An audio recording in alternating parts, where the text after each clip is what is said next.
Chasing a Grand Slam and using his words to slam the opposition. England head coach Eddie Jones chose his news conference ahead of their game against France to voice his frustrations. Prop Joe Marler escaped punishment for his Gypsy Boy comment aimed at Wales's Samson Lee during last weekend's win. But Jones suggested the reaction since shows the anti-English feeling in the competition. I spoke to Joe about the situation and said it was inappropriate. If you look at the statements out by Wales yesterday, maybe they don't know whether they're Arthur or Martha. One thing he does know, a win in Paris on Saturday night will give England the Grand Slam and highlights the turnaround they've made since a disastrous World Cup. Now we've got a Grand Slam in front of us. I think it's a Grand Slam is much more interesting than something happened 7 days ago. And we've got a new opportunity on Saturday. We're well posed to win the Grand Slam. We're fitter than an England side's ever been. We're tactically more flexible. The side we're putting out on Saturday is one of our most experienced teams. So this New England side's got a great opportunity to make new history, be the 13th side to win the Grand Slam. Should they beat the French, it'll be a first Grand Slam in 13 years.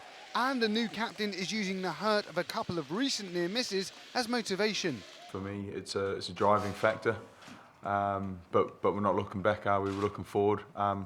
We do have some players involved in those games, and I'm sure that's in the back of their minds, not to let that happen again. But as a group, we haven't spoke about that. We've prepared as well as we can for this next game.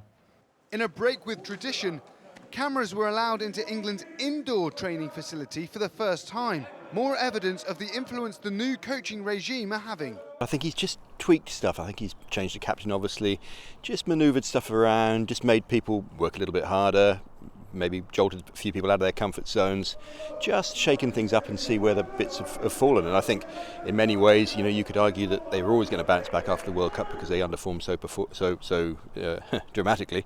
But you've still got to preside over that, and it's easier said than done. So he's done a good job.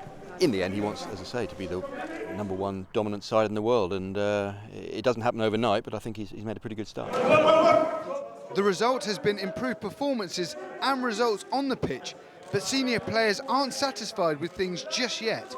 To puff your chest out would have to take on board that we worried about the criticism in the first place, and while we were disappointed, we were first and foremost looking at ourselves. We were more disappointed than anyone. I don't need to pick up a newspaper or switch on a TV to qualify whether I have a good game or bad game. And contrary to what people say, we don't really get carried away with ourselves. We enjoy each other's company. We have a smile. Eddie's recaptured that, and there's a massive job to be done, so it's kind of business as usual.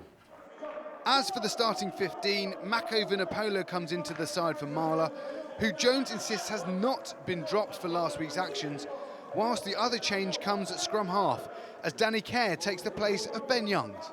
England have had to wait for more than a decade to win a Grand Slam, but Eddie Jones could be about to achieve it after just 4 months in charge. The players have just finished training in this facility behind me and are now off to Paris, where they're hoping for a perfect end to a Six Nations campaign that has helped restore some of the faith in English rugby. Adam Reed for TRT World.